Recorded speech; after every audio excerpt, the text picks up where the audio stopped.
বিশেষ করে জম্মু এবং কাশ্মীরের যে সংকট এটি তো আর নতুন নয়। এটি নিয়ে ভারত আ কয়েক দফা যুদ্ধে জড়িয়েছে। নতুন করে ভারত এবং পাকিস্তানের এই যুদ্ধের পরিস্থিতি কি এড়ানো যেত না?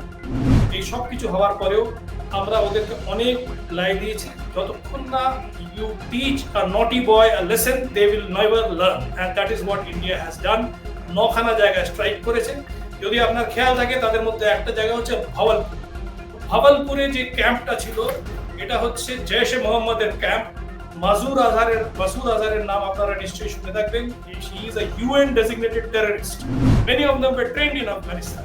দ্যাট ইজ ওয়াই ভারতবর্ষ বারংবার বলে এসছে এই টেররিস্টগুলোকে ছাড়বেন না। ১৫০-র উপরে টেররিস্টকে বাংলাদেশে ছেড়ে দেওয়া হয়েছে।